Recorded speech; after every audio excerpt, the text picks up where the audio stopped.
열왕기상 3장. 한국 기독교뿐만 아니라 한국에서 가장 유명한 스토리를 오늘 보도록 하겠습니다. 열왕기상 3장 16절.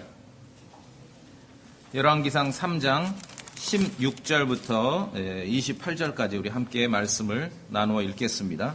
열왕기상 3장 16절부터 28절까지. 자, 제가 읽고 성도님들 17절 읽고 그래서 28절까지 읽겠습니다. 열왕기상 3장 16절입니다. 그때 창녀인 두 여자가 왕에게 나와 그 앞에 서고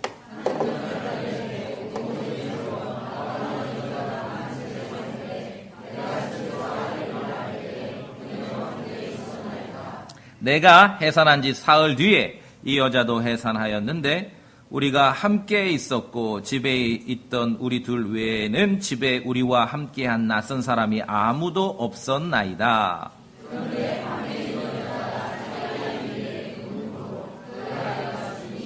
그녀가 한밤중에 일어나 주의 여종이 잠든 사이에 내 아들을 내 옆에서 가져다가 자기 품에 누이고 자기의 죽은 아이를 내 품에 누였나이다.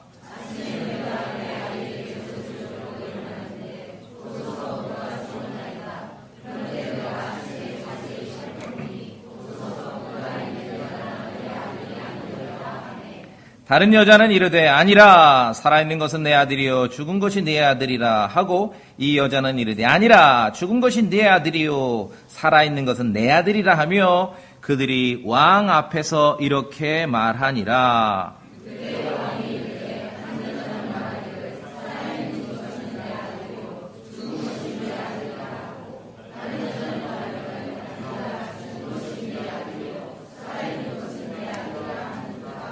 또 이르되 칼을 내게로 가져오라 하니 그들이 칼을 왕 앞으로 가져오매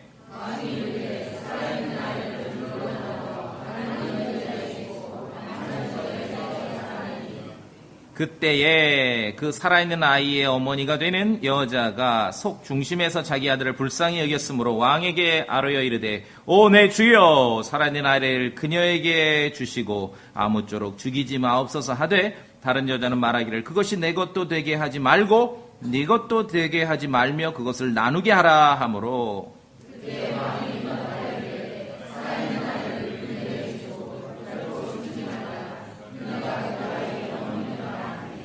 같이 읽을까요? 왕이 판단한 재판을 온 이스라엘이 듣고 그들이 왕을 두려워하였으니 이는 판단의 공의를 행하기 위한 하나님의 지혜가 그에게 있음을 그들이 보았기 때문이더라. 아멘. 잠시 말씀 선포에 기도합니다.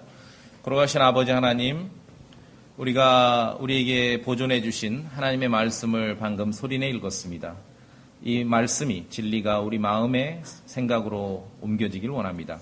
또 저에게 허락하신 이 강단을 풍성케 하시고 참으로 은혜를 주시고 능력을 주시고 해야 될 말을 넣어주시며 또 듣는 성도들도 선한 마음으로 또 진리에 일치될진데 긍정적으로 받고 아멘으로 받을 수 있게 하시고 우리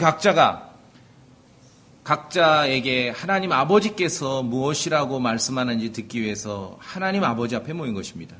그러한 마음으로 우리가 이 말씀 선포에 설교에 집중할 수 있도록 은혜를 내려주시옵소서. 우리 주 예수 그리스도 이름으로 기도합니다. 아멘.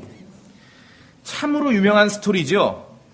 교회를 안 다니고 성경은 안 읽어본 사람들도 아마 접해본 분들이 많을 거예요.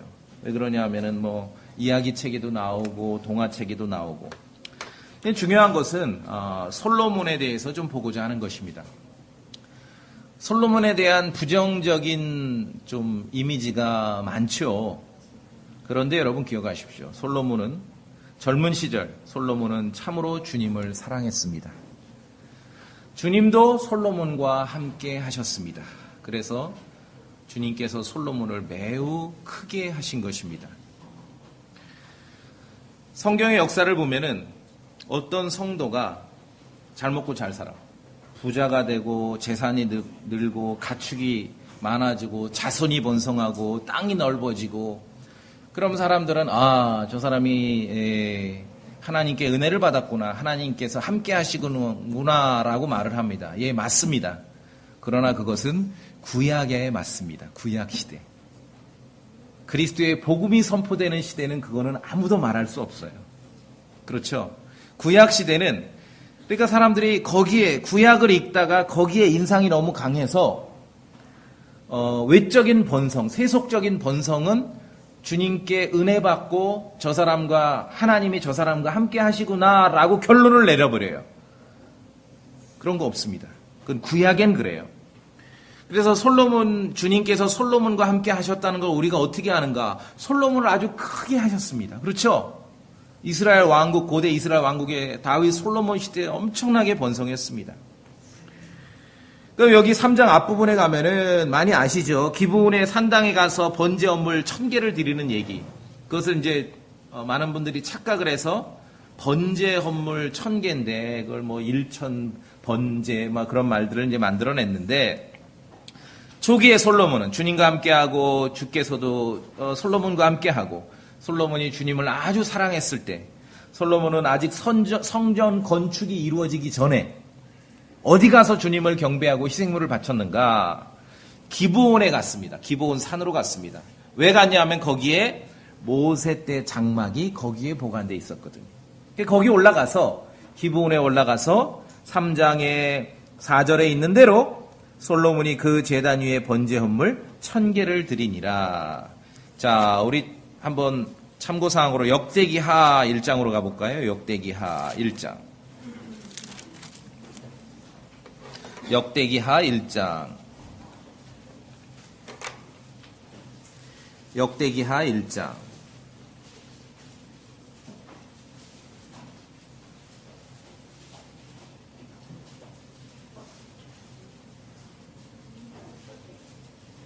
자, 3절에 보면은 솔로몬이 역대기하 1장 3절에 온 회중과 함께 기브온의 산당으로 갔는데 왜 거기를 갔냐 하면은 주의 종 모세가 전에 광야에서 만든 것이 거기 있었기 때문입니다. 아시겠죠?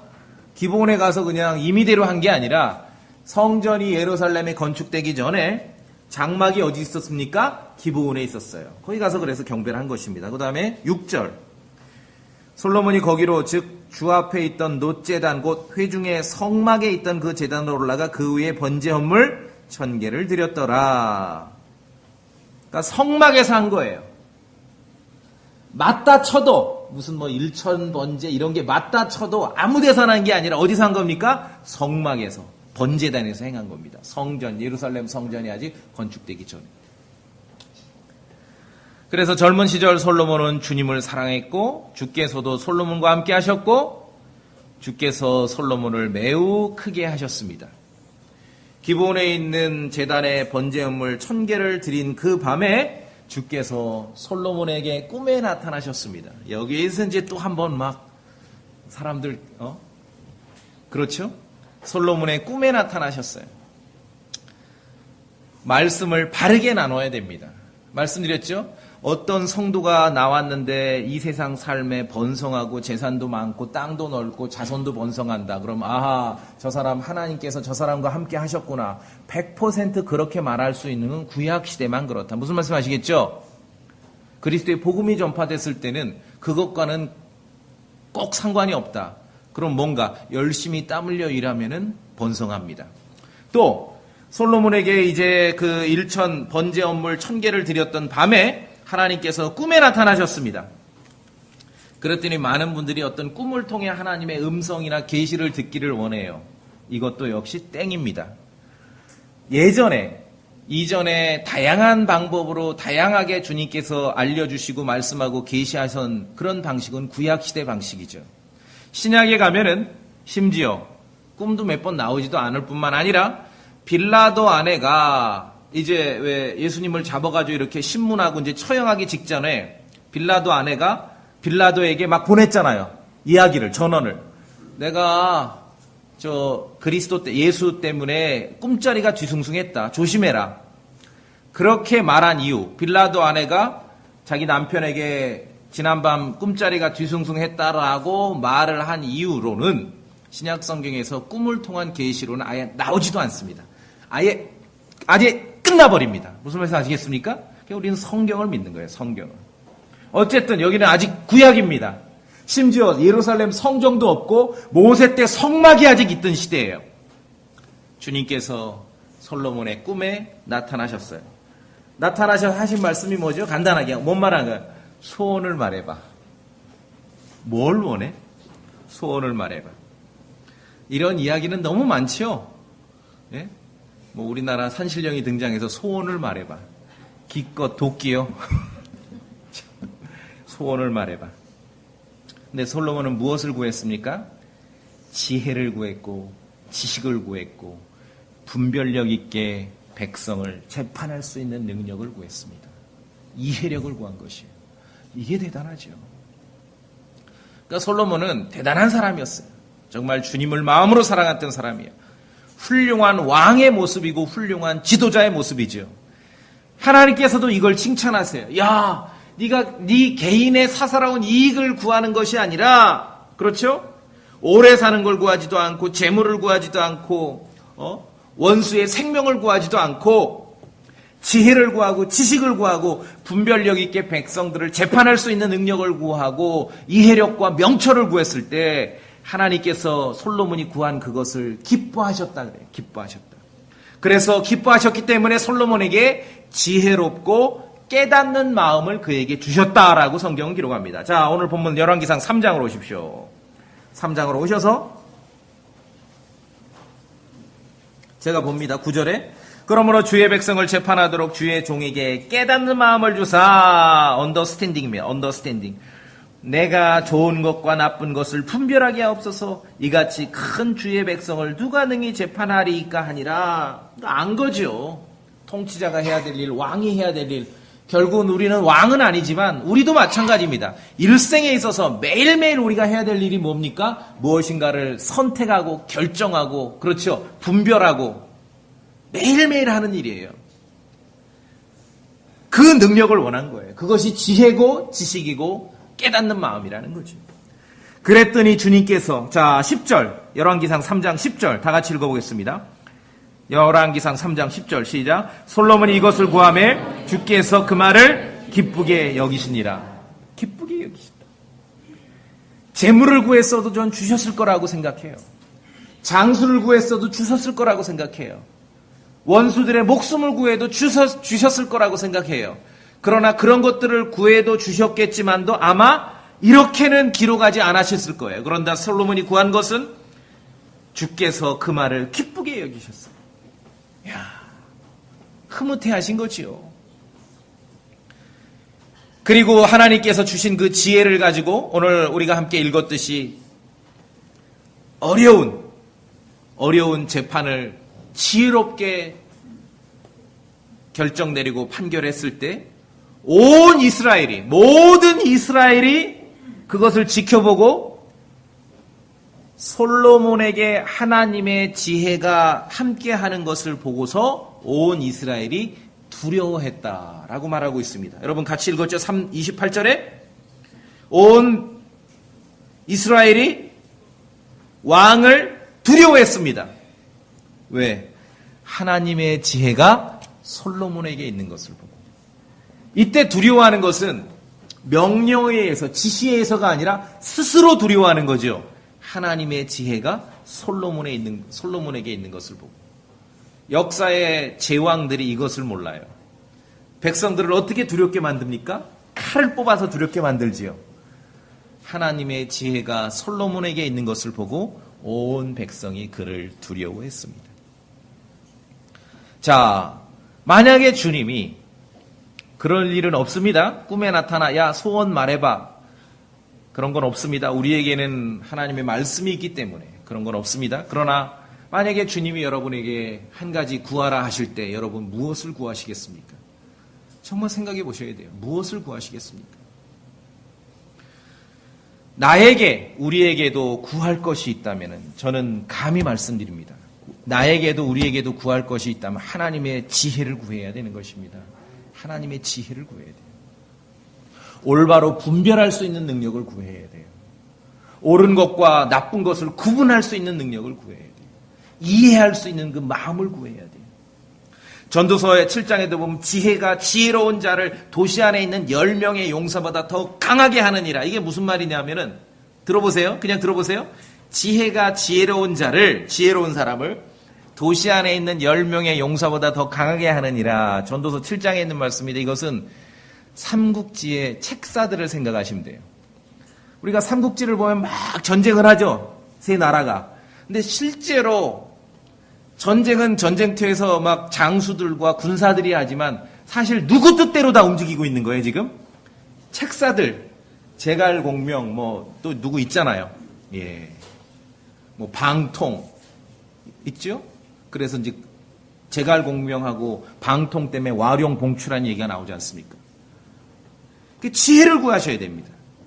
어린 자녀들에도 이야기를 할 때 지혜를 구해야 돼요. 지혜를 구하고 명철을 구해야 됩니다. 잠언 말씀에 지혜를 얻는 것이 금을 얻는 것보다 낫다 했습니다. 솔로몬은 그걸 안 것이죠. 이해력, 언더스탠딩, 이해력을 얻는 것이 은을 선택하는 것보다 낫다 그랬습니다. 가끔 그런 뉴스 나오죠. 얼마 전에도 봤는 것 같아요. 제가 제목만 보고 그냥 지나갔어요. 되돌릴 수 있으면은 로또에 맞은 날 자기는 후회하고 싶다. 한국도 그렇고 외국도 그렇고 로또 맞은 사람들의 인생이 절반 이상은 다 끝장납니다. 왜 그럴까요? 사람들은 돈만 많이 소유하고 금이 많고 은이 많으면은 뭔가 인생이 업그레이드 될 거라고 생각합니다. 천만의 말씀. 은이 있고 금이 있고 돈이 있어도 무엇이 있어야 됩니까? 그것을 쓸 수 있는 지혜가 있어야 돼요. 그게 없으면 끝나는 것이죠. 그래서 저도 그렇고 여러분도 그렇고 한 가지를 구하라면은 지혜를 구해야 돼요. 야고보서 1장. 야고보서 1장. 야고보서 1장.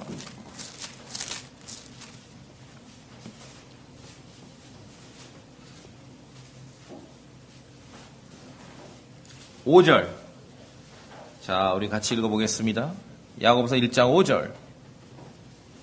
야고보서 1장 5절 시작. 너희 중에 어떤 사람이 지혜가 부족하거든 모든 사람에게 너그러이 주시고 꾸짖지 아니하시는 하나님께 구하라. 그리하면 그것을 그에게 주시리라. 자, 여러분 스스로 지혜가 부족하다라고 생각해 보신 적 있으세요?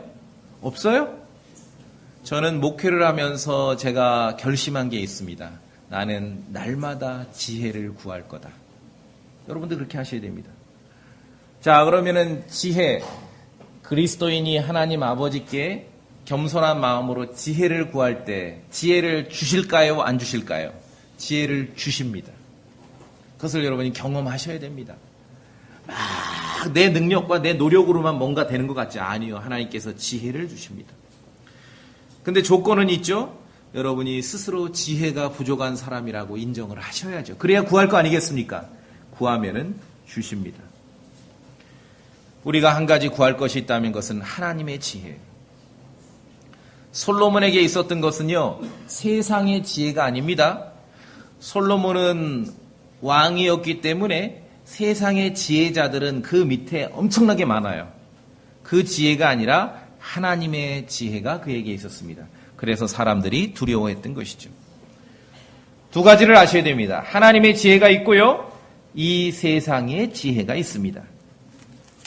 그럼 교회는, 우리가 신앙생활은 뭐냐? 하나님의 지혜를 얻고자 하는 거죠. 세상 지혜가 아니라, 아시죠? 예, 세상 지혜는 얼마든지 여러분 바깥에 가서 하시라고요. 그러나 하나님의 지혜에 우리가 집중하는 게 신앙생활이고 교회 생활이에요. 사람들의 지혜가 있고요, 예수 그리스도 안에 감춰져 있는 지혜가 있는 것입니다. 그럼 교회에서 해야 될 일이 뭡니까? 예수 그리스도 안에 감춰져 있는 지혜를 찾아내는 것입니다. 그렇죠? 하나님의 지혜는요, 솔로몬처럼 주님을 사랑할 때 얻을 수 있어요. 하나님의 지혜는요, 주님을 두려워할 때 발견할 수 있는 것이에요. 하나님의 지혜가 솔로몬과 함께하고 있음을 온 백성이 봤을 때 백성들이 솔로몬을 두려워했습니다. 그들도 그 하나님의 지혜들을 알아갔을 것입니다. 하나님의 지혜는 주님을 사랑하고 주님을 두려워하는 데서 시작되는 것입니다. 자, 우리 골로새서 우리 성도들을 위한 조금 온도를 좀 낮춰주실래요? 예. 골로새 4장.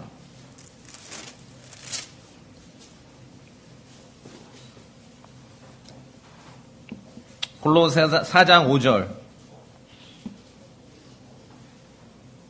골로새서 4장 5절.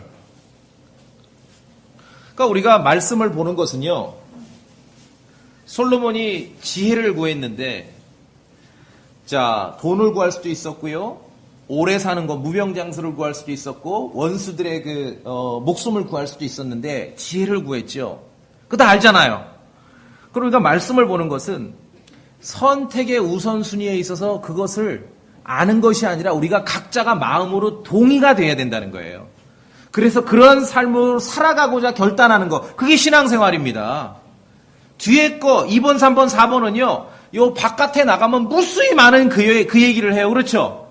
그러나 지혜가 더 중요하다는 것은 성경에서만 하는 거예요. 성경에서. 골로새 4장 5절.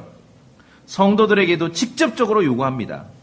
골로새 4장 5절 읽어봅니다. 시작. 밖에 있는 자들을 향해서는 시간을 되찾으며 지혜롭게 걸으라. 밖에 있다는 것은 신약 성경에서 밖에 있다는 것은 그리스도 밖에 있다는 얘기죠.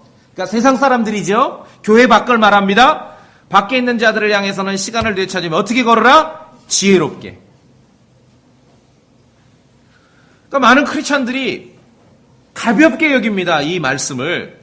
자, 성도님들, 밖에 있는 자들을 향해서는 그냥 내 맘대로 걷는 게 아니에요. 내가 아는 게 진리기 때문에 나는 내가 생각한 대로 할 거야. 그렇게 하라 그랬습니까? 지혜롭게 걸으라는 거예요. 밖에 있는 있는 자들을 향해서는 지혜롭게 걸으라는 주님의 말씀 명령을 여러분 귀담아 들으시기 바랍니다. 밖에 있는 사람들을 향해 그냥 내가 아는 대로 걷는 게 아닙니다. 지혜롭게 걸으셔야 돼요. 그럼 어떻게 지혜롭게 걷는지를 우리가 늘 고민하고 생각하셔야 돼요. 그렇죠? 할 말 많죠? 우리가 이 대목에서는 무수히 많은 크리스찬들이 밖에 있는 사람들을 향해서 지혜롭게 걷지 않고 그냥 자기 뜻대로 걸어요. 자기 뜻대로 행하는 거예요. 그러면 안 됩니다. 믿지 않는 사람들을 향해서는 하나님의 지혜를 가지고 대응하셔야 됩니다.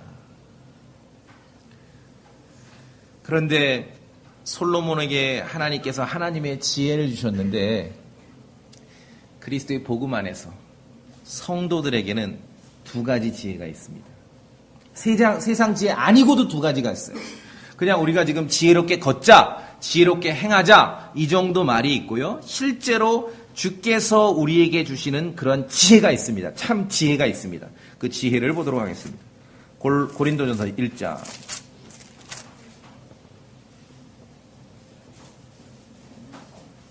고린도전서 1장.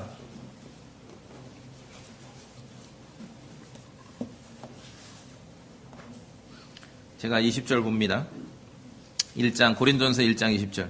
지혜로운 자가 어디 있느냐, 서기관이 어디 있느냐, 이 세상의 변론가가 어디 있느냐, 하나님께서 이 세상의 지혜를 어리석게 만들지 아니하셨느냐. 제가 말씀드렸죠. 세상의 지혜가 있고 하나님의 지혜가 있고. 자, 그런데 성도님들 21절 저와 함께 읽어볼까요? 21절 고린도전서 1장 21절 시작. 하나님의 지혜에 있어서는 세상이 지혜로 하나님을 알지 못하였으므로 하나님께서 복음 선포에 어리석은 것으로 믿는 자 구원하시는 것을 기뻐하셨도다. 이것이 하나님의 지혜예요. 23절도 읽겠습니다. 23절 시작. 우리는 십자가에 못 박이신 그리스도를 선포하노니 그분은 유대인들에게는 걸려 넘어지게 하는 것이요 그리스인들에게는 어리석은 것이로되. 24절 시작. 부르심을 받은 자들에게는 유대인에게나 그리스인에게나 그리스도는 하나님의 권능이시요 하나님의 지혜이시니라. 여러분 믿으십니까? 십자가에 못 박히신 그리스도가 우리의 지혜입니다. 하나님의 지혜입니다. 자, 그럼 여러분 하나님의 지혜를 소유하고 계시죠? 예. 믿음에서부터 가는 거예요. 믿음에서부터. 하나님의 지혜를 소유하고 있습니다. 믿음에서부터 가는 것이에요. 자, 성경 말씀에 십자가에 못 박이신 그리스도를 선포하는데 이것이 세상의 지혜로 볼 때는 바보 같다 그랬어요. 어리석은데 그러나 하나님께서는 우리에게 부르심을 받은 성도들에게는 바로 그 그리스도께서 십자가에 못 박히신 그리스도께서 하나님의 권능일 뿐만 아니라 하나님의 권능일 뿐만 아니라 하나님의 지혜라는 것입니다. 그러니까 성경을 믿는다면은 믿음으로 가는 거예요. 우리는 이미 하나님의 지혜를 소유하고 있습니다. 여러분 믿으시죠? 예, 소유하고 있는 것이에요. 하나님의 지혜를 소유하고 있는 것입니다.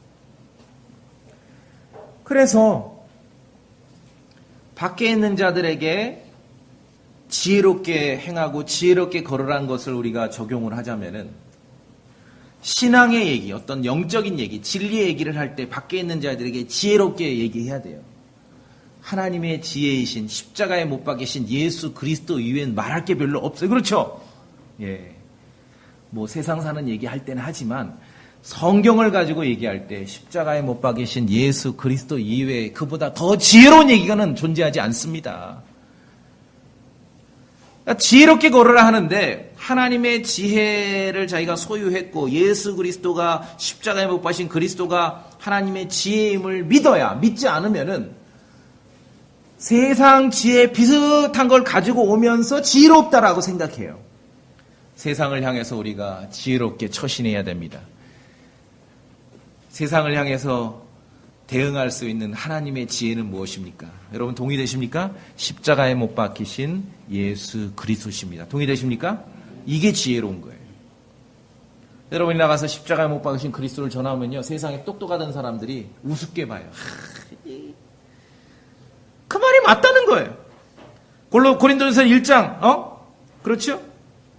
21절에서 말하지 않습니까? 하나님께서 복음 선포에 어리석은 것으로 바보 같다 이 말이죠. 그런데 세상 사람들이 볼 때 그 복음 선포에 어리석은 것으로 어떻게 믿는 자들을 구원하신다는 겁니다. 믿는 자들을. 십자가에 못 박히신 그리스도를 통해서 믿는 자들이 구원받는 거예요. 믿을 때 구원받는 것이에요. 그것이 하나님의 지혜라는 것입니다. 그래서 하나님의 지혜로 우리가 지혜롭게 응대를 해야 됩니다. 세상의 지혜로 이기려고 하지 마세요. 하나님의 지혜로 우리가 우리의 믿음을 선포하실 수 있어야 됩니다. 자, 다시 우리 솔로몬으로 오겠습니다. 열왕기상 3장으로 다시 오시면 솔로몬이 가진 하나님의 지혜, 그냥 지혜가 아닙니다. 솔로몬이 가졌던 건 그냥 지혜가 아니라 하나님의 지혜죠. 그러죠? 하나님께 속한 지혜였습니다. 그냥 세상 지혜는요, 그 솔로몬 밑에 많아요. 모사꾼들이. 그 지혜가 아니라 하나님의 지혜였습니다. 솔로몬이 가진 하나님의 지혜는 좋은 것과 나쁜 것을 분별할 수 있는 마음입니다. 올바로 판단하는 능력입니다. 선택하고 결정할 수 있는 그런 능력입니다. 그리고 정확하게 사안들을 이해할 수 있는 그런 마음입니다. 자, 열왕기상 3장 12절.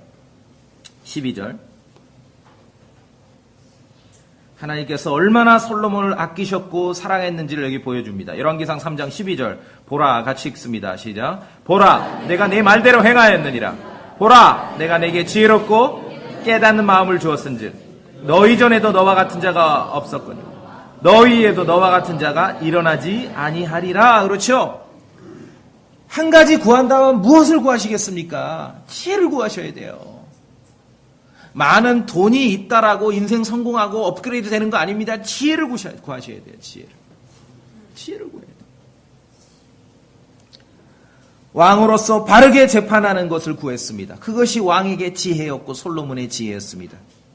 그리고 무엇인가를 차이를 알아내는 것, 분간하고 식별하고, 그렇죠, 옳은 것과 나쁜 것을 구분해내는 것, 그것이 지혜였습니다.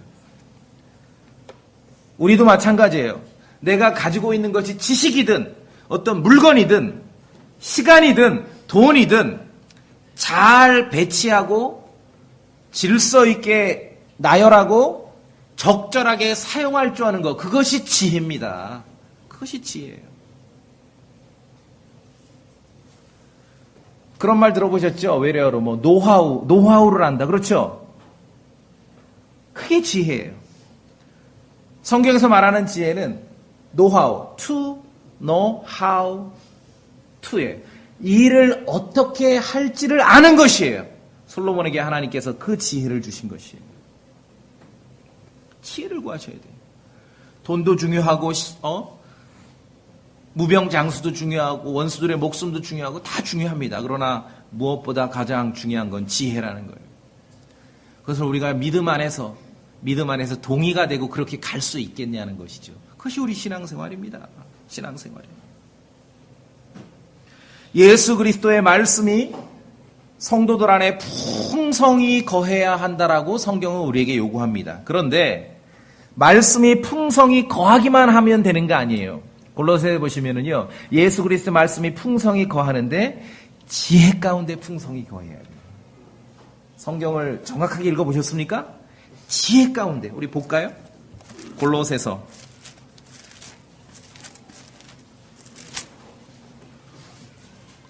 16절에 3장 16절 제가 빨리 보겠습니다. 그리스도의 말씀이 너희 속에 풍부히 거하게 하라는데 중요한 게 있습니다. 그리스도의 말씀이 너희 속에 뭐로? 모든 지혜로 풍부히 거하게 하여. 지혜를 구하셔야 돼요. 지혜가 없으면은 뭐와 같냐면은 인터넷 보다가 좋은 거 이렇게 저장해 놓고 있죠. 저도 한 2,500개는 돼요. 그것과 같아요. 그게 무슨 쓸모가 있나요? 성경을 알고 지식을 안다 하더라도 지혜가 없으면 그냥 저장소. 사용할 줄 모르는 것이 지혜가 필요합니다. 참으로 솔로몬이 지혜를 구했을 때, 깨닫는 마음을 구했을 때 주께서는 그에게 지혜롭고 깨닫는 마음을 주셨습니다. 그 일이 주님을 기쁘시게 했어요. 뭘 구해도 좀 주님께서 기쁘실 수 있는 걸 구해야죠. 그렇죠? 아들이기 때문에, 그리스도 안에서 아이들이기 때문에 웬만하면은 구하면 주셔요. 전 그렇게 믿어요. 무슨 포악한 아버지입니까? 웬만하면 구하면 주시는데 기왕 구하는 거, 우리가 성경을 좀 읽고 묵상하며 아버지께서 기뻐하실 수 있는 걸 좀 구했으면 좋겠습니다. 그것이 우리 신앙생활이에요. 자, 열왕기상 한 장 넘기셔서 4장을 보시면 놀랍습니다. 굉장해요. 제가 봅니다. 4장 29절. 야, 요거는, 이런 구절은 혼자 읽기는 너무 아까워요. 같이 읽읍시다. 제가 함께 읽자 하는 것은 좋은 음식을 나누어 먹는다는 의미입니다. 아시죠? 열왕기상 4장 29절. 4장 29절. 열왕기상 4장 29절. 시작. 하나님께서 솔로몬에게 바닷가의 모래같이 지혜와 명철을 심히 많이 주시고 또 넓은 마음을 주시매. 예. 하나님의 지혜와 하나님의 명철을 가진 사람들. 그것뿐인 줄 알았는데 눈이 확 뜨이는 표현이 하나 더 있네. 뭡니까? 넓은 마음을 주셨어요. 하나님의 지혜와 하나님의 명철을 가진 솔로몬은 넓은 마음까지 받은 거예요. 넓은 마음. 그리스도의 말씀을 가지고는 있는데 지혜로 가지고 있는가, 지혜로 안 가지고 있는가. 제 경험은 뭐 하나 차이가 있냐면은 무슨 지식을 독점하려고 그래요. 지식을 아껴. 그건 지혜롭지 않은 거죠. 넓은 마음이 있어야 됩니다. 참으로 멋지죠?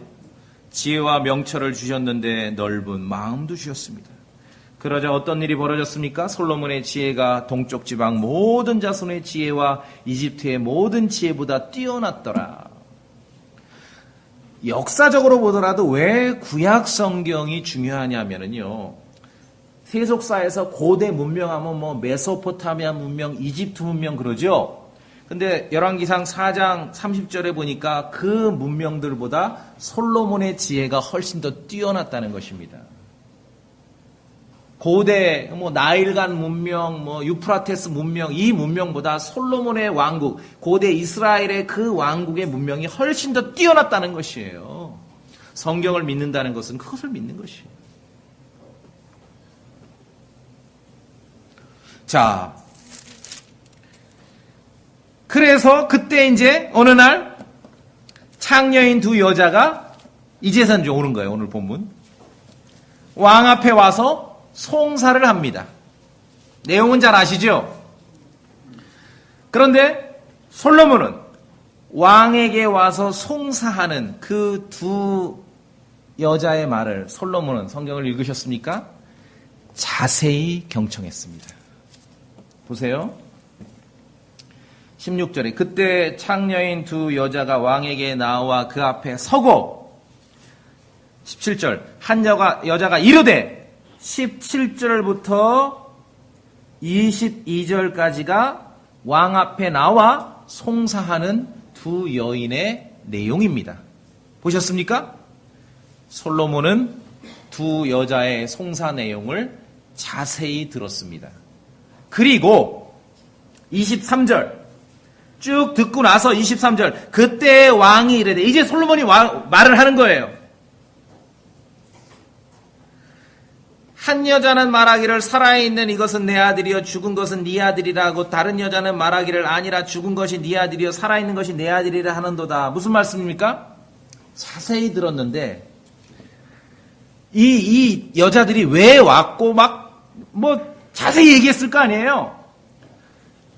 무슨 말을 하는지를 한 문장으로 요약을 한 거예요. 결론은 뭐예요? 살아있는 건 지 아들이라는 거야. 죽은 건 네 아들이고. 솔로몬이 한 일은 첫째, 왕에게 와서 송사하는 여인들의 말을 자세히 들었습니다. 두 번째, 그 여인들의 주장이 무엇인지를 명확하게 한 문장으로 정리했습니다. 상대방이 무슨 말을 하는지를 잘 못 알아듣는 경우는 대부분 자세히 듣지 않기 때문에 그런 것입니다. 실제적인 지혜를 하나 말씀드려요. 자세히 들어보세요. 지혜가 나옵니다. 그래서 야고보서 1장 말씀에도 그러므로 내 사랑하는 형제들아 사람마다 듣기는 빨리 하고 말하기는 더디하며, 솔로몬이 그런 거죠. 지혜로운 자의 모습이에요. 자세히 듣고 핵심이 무엇인지를 정확하게 파악하는 것이 지혜입니다. 그래서 여러분 날마다 지혜를 구하십시오. 하나님께서 주시는 그 지혜와 분별력과 판단력을 경험해 보면 아는 것이에요. 아, 이것이 지혜구나. 솔로몬은 자세히 들었어요. 17절부터 22절까지. 솔로몬이 한국 사람이 아닌 게 다행이에요. 만약에 우리나라 왕이었으면 다 듣고. 근데 둘은 어떤 사이야? 왜 같이 살았어? 애를 거의 비슷하게 낳네? 애들 아버지는 누구야? 아니, 그래, 어쩌다 아이를 죽었어, 그래. 전날 과음했어? 무슨 말씀이 아시겠습니까? 많은 얘기를 들었지만, 지금 왕이 재판에서 다뤄야 될 내용이 뭔지를 정확하게 파악한 것이에요. 아, 살아있는 건 내 아이고 죽은 건 네 아이, 그 얘기구나. 그거를 지금 판정해 달라는 거구나. 증인도 없고요, 증거도 없는 재판입니다. 각자 자기들 주장만 있는 재판입니다. 그런데 솔로몬은 자세히 듣고 핵심이 무엇인지를 파악했고, 여러분 같았으면 분명히 첫 마디가 뭐예요? 그게 아니라 어쩌다 죽었대? 아버지는 누구야? 아버지는 안 왔어? 그게 아니라 자세히 듣고 정확하게 판단하고 솔로몬은 세 마디로 결론 냅니다. 칼을 가져와라. 살아있는 아이를 둘로 나눠라. 그 다음에 아이를 죽이지 말고 이 아이를 저 어머니에게 주어라. 그렇죠? 심플하죠? 왜? 그녀는 그 아이의 어머니래. 칼을 가져와서 살아있는 아이를 죽이려고 했을 때, 둘로 나눈다는 거, 죽이려고 하는 거죠. 죽이려고 했을 때 솔로몬은 살아있는 아이의 진짜 엄마가 누군지를 찾아낸 것입니다. 솔로몬은 지혜로운 판결을 통해, 하나님께서 주시는 지혜를 통해 살아있는 아이의 어머니를 찾은 것이에요. 증인도 없고요, 증거도 없고요, 자기들 주장만 있는데, 솔로몬의 지혜로운 까다로운 재판을 단 한 칼로 해결한 것이에요. 칼 가져와 나누어 죽여. 그 다음에 그 진짜 엄마의 반응을 보고 이 아이를 저 아이에게 줘라. 저 여인에게. 살아있는 아이를 칼로 둘로 나누려 하자, 우리가 성경에 보았듯이 살아있는 아이의 어머니의 속 중심이 자기 아들을 불쌍히 여기는 마음으로 발동을 한 거예요. 26절이 그렇습니다. 저는 사실 이 스토리에 있어서 가장 중요한 것은 26절이라고 봅니다. 자, 칼을 가져와 나눠라, 죽여라 했어요. 그랬더니 26절에 그때 그 살아있는 아이의 어머니 되는 여자가 뭐라고 돼 있습니까? 속 중심에서 자기 아들을 불쌍히 여겼으므로 왕에게 아뢰어 이르기를 내 주여 살아있는 아이를 그녀에게 주시고 아무쪼록 죽이지 마옵소서. 지금 왕 앞에 온 것은 살아있는 아이의 어떤 양육권과 소유권이 자기에게 있다라고 주장하려고 온 거 아니에요. 근데 이 살아있는 아이의 어머니가 왕이 칼로 아이를 죽이려 하니 포기하는 거예요. 자기의 양육권과 소유권을 포기하는 거예요. 왜? 아이를 살리려고. 그렇죠? 아이를 살리려고. 속 중심이 자기 아들을 향한 그런 불쌍히 여기는 마음이 발현이 된 거예요. 속 중심이라 했을 때 이게 뭐냐면은 그냥 창자를 말해요. 창자. 우리말로 뭐가 있냐면은 애 끓는다 이런 표현 아시죠? 지금 아들을 찾으려고 왔는데 왕이 가만히 듣더만 명탕거를 해줄 줄 알고 기다렸더니 칼을 가져서 아기를 죽이라는 거예요. 그 진짜 친모가 그 자기 아들을 향해 애 끓는 마음이 치밀어 오른 거예요. 자기 아이 있기 때문에 지금 내가 걔를 키우든지 내가 그 아이의 소유권을 갖든 양육권을 갖든 그게 중요한 게 아니라 아이의 목숨을 건지는 게 중요하죠. 그러니까 내주는 거예요. 왕에게 이 아이를 그녀에게 주십시오. 죽이지 말아 주십시오. 내 주여 살아있는 아이를 그녀에게 주시고 아무쪼록 죽이지 마옵소서. 이 여인은 살아있는 아이의 어머니였기에 아이의 생명의 보존이 더 중요했던 것입니다. 그래서 왕의 명령에 저항했습니다. 죽이지 마십시오. 내가 포기하겠습니다. 내 양육권을, 내 소유권을 포기하겠습니다. 그리고 다른 여인에게 주라고 그렇게 요구했습니다. 솔로몬이 가졌던 하나님의 지혜는 자기의 아이를 향한 그 어머니의 그 애끓는 마음을 찾아낸 것입니다. 그것을 찾아낸 거예요. 아이를 향한 어머니의 애끓는 마음을 알아낸 것이 솔로몬의 지혜였습니다. 왜?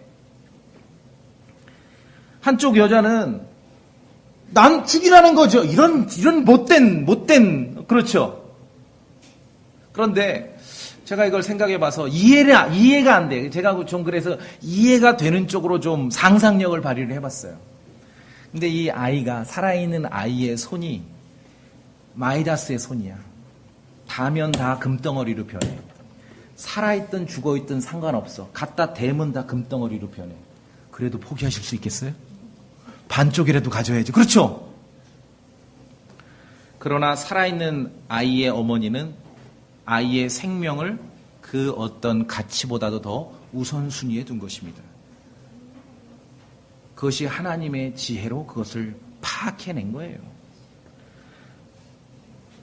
살아있는 아이가 아니라면은 둘로 나눠 반반씩 갖는 것이 공정할 수 있어요. 그러나 여러분 저와 함께 상상해 보십시오. 살아있든 죽어있든 그 아이의 손이 마이다스의 손이야. 그래도 포기하실 수 있겠어요? 끝끝내? 그러나 살아있는 생명이기 때문에 어머니에게 돌려주는 것이 가장 공정하고 가장 지혜로운 판결인 거죠. 그렇죠? 그래서 왕이 칼을 가져다 아이를 죽이려 하자 어머니의 애끓는 마음이 작동을 한 것입니다. 우리 성도들도 마찬가지입니다. 우리가 하나님의 지혜를 구해야 된다고 말씀드렸고 우리가 지혜롭게 행해야 된다. 예수 그리스도께서 하나님의 우리에게 주신 하나님의 지혜라고 우리가 성경을 받습니다. 우리 신자들도 마찬가지입니다. 자기의 아이를 향해서 그 위기의 순간 목숨을 생명을 가장 중요하게 여기는 그 친모의 애끓는 마음, 그런 마음을 좀 성도들이 간수를 해야 돼요. 생명에 대한 그 어떤 가치보다도 살아있는 생명이 가장 중요하다는 그 마음을 좀 간수를 하셔야 됩니다. 그 무엇보다도 생명이 소중한 것이에요. 그 마음을 가져야 돼요. 그런 마음이 하나님의 지혜와 만났을 때 능력이 나오게 되는 것이에요. 능력이.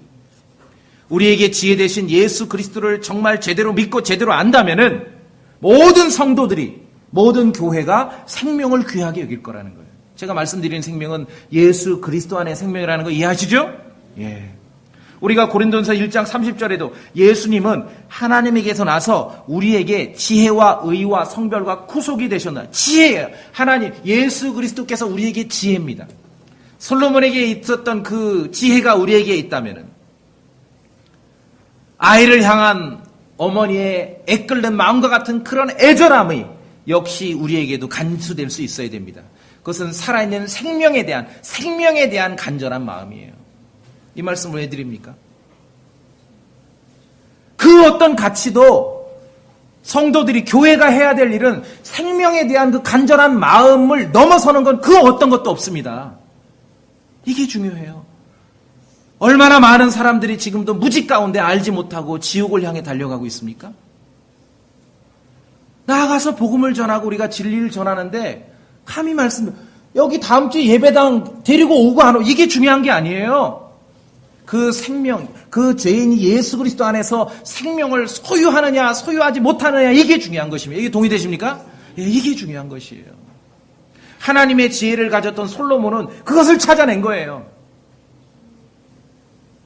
가장 중요한 것은 생명을 중요시 여기는 것. 최우선으로. 제가 여러 번 말씀드렸죠? 사도 바울은 성도들에게 물침례를 주는 것과 복음을 선포하는 것을 구분을 했습니다. 구분을 했어요. 우리도 인정을 해야 돼요. 죄인이 복음을 듣고 구원받아 예수 그리스도의 영원한 생명에 참여하는 것과 소망침례교에 여기 오는 건 다르다는 걸 인정을 해야 됩니다. 참으로 인정해야 됩니다. 그걸 인정 안 하면 똑같아지는 것이에요. 여러분 동의되십니까? 죄인이 복음을 믿고 예수 그리스도 안에 생명을 얻는 것과 소망 침례교회와 앉아있는 것, 이건 다른 사건이에요. 저는 별개의 사건입니다. 별개의 사건이에요. 살아있는 생명을 소유하는 것과 무엇인가를 내가 소유하는 것은 다른 사건입니다. 그 어린아이의 생명이 보존되고 어린아이가 숨쉬기 위해서는 어머니는 양육권과 소유권을 포기한 거예요, 지금. 생명이 숨을 쉬는 것과 꼭 그 어머니가 그 아이를 갖는 것과는 다른 사건일 수 있는 것이에요. 어머니는 아이의 생명을 위해서 아이의 소유권을 포기한 것입니다. 아이를 향한 어머니의 애끓는 마음이 그러했다는 것이죠.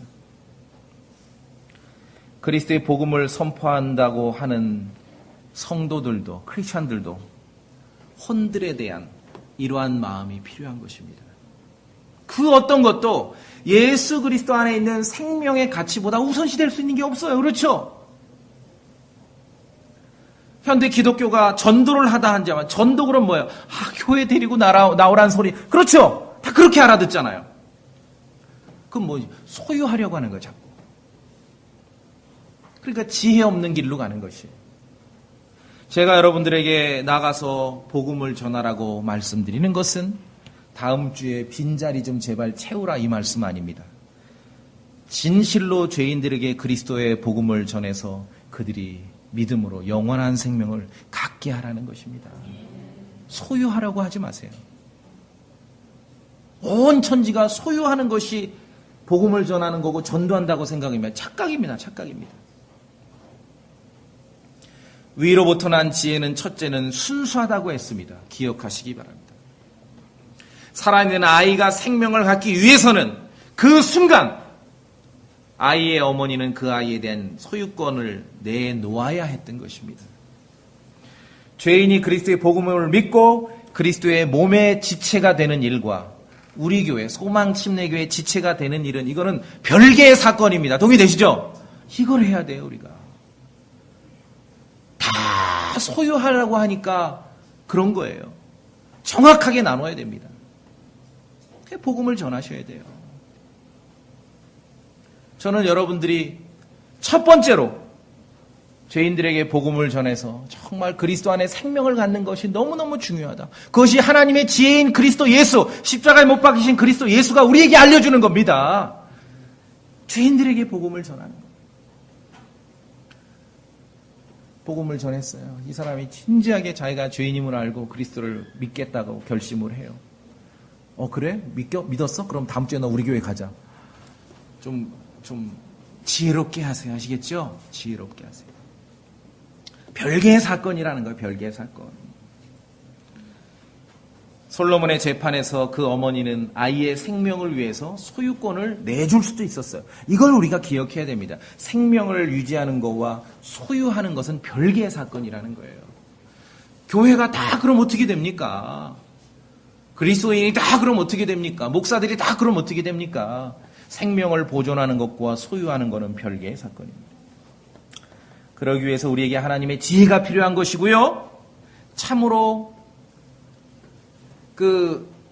속 중심이 아이를 향해 이렇게 막 불쌍히 여기는 마음이 있었다 했을 때 우리 성도들에게도 정말 지녀야 될 그러한 정말 간직해야 될 성도다운 감정이 있습니다. 그것은 다른 사람을, 다른 생명을 측은히 여기고 불쌍히 여기는 마음입니다. 애끓는 마음이에요. 그것이 하나님의 지혜입니다. 하나님께서 솔로몬에게 지혜와 명철을 주셨다 했을 때 우리가 읽었죠. 넓은 마음도 함께 주셨습니다. 그런데 성도가요, 하나님의 지혜인 예수 그리스도를 잃어버리면은요, 성도가 지혜 없다고는 아무도 말 안 해요. 다 지혜, 세상 지혜를 가지고도 뭐 하나님의 지혜인 척하니까 그렇죠.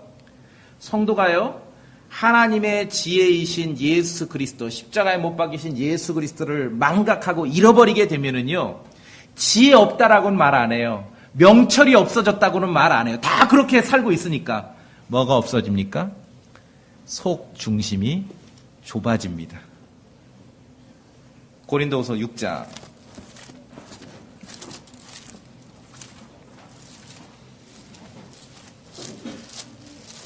고린도서 6장. 솔로몬에게 주셨던 지혜와 명철과 아울러서 넓은 마음을 기억하시기 바랍니다. 고린도서 6장 12절을 제가 봅니다. 6장 12절. 너희는 우리 안에서 좁혀지지 아니하고, 우리 핑계 대는데 그게 아니라 너희는 우리 안에서 좁혀지지 아니하고, 그 다음에 뭐니까? 오직 너희 속 중심에서 좁혀졌느냐. 요 속 중심이 뭐라 그랬어요? 창자라 그랬죠. 창자. 애끓는다는 그런 경험들이 없는 거예요. 크리스찬들 속에 그런 감정을 간수하지 않으면은요, 이거는 혼들에 대한 어떤 불쌍히 여기는 마음이 사라져버리는 거예요. 착각하지 마십시오. 하나님의 지혜이신 그리스도를 상실하게 되면은 지혜 없다, 명철 없다, 그렇게 말 안 해요. 세상 것 갖다가도 막 그렇게 행세를 하니까 뭐가 없어집니까? 지혜와 명철과 곁들여서 오게 되는 솔로몬에게 주셨던 넓은 마음이 상실되는 것이에요. 스스로 한번 생각해 보세요. 누가 당신 지혜 없어진 것 같아, 당신 좀 명철이 없어진 것, 그러면 기분 나쁘잖아요. 그러나 스스로 생각해 보시죠. 내 마음이 정말 내 속 중심 창자 안에서 좁아졌는가 넓어졌는가. 좁아지면은요, 그 사람을 향한 불쌍히 여기는 애끓는 마음이 사라져버리는 거예요. 동의되십니까? 예. 그래서 우리에게 하나님의 지혜가 없으면은 마음이 좁아지고요, 측은히 여기는 마음이 없어요. 애끓는 마음이 사라져요. 생명을 귀하게 여길 줄 몰라요. 그래서 예수 그리스도 안에서 죄인들에게 나아가서 그리스도의 복음을 전해서 그리스도 안에서 생명을 얻게 하는 일보다 자꾸 소유하려고 하는 거예요. 교회로 소유하려고 하는 거예요. 그렇게 하지 마십시오. 마지막으로 요한일서 3장 읽고 오늘 마치도록 하겠습니다. 요한일서 3장.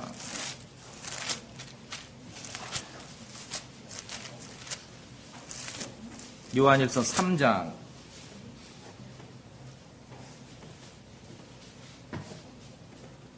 17절. 요한일서 3장 17절.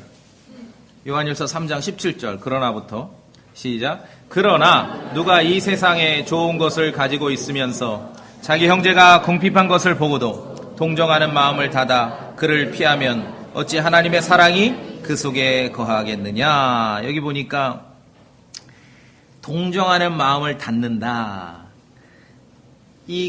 표현이 안 돼요.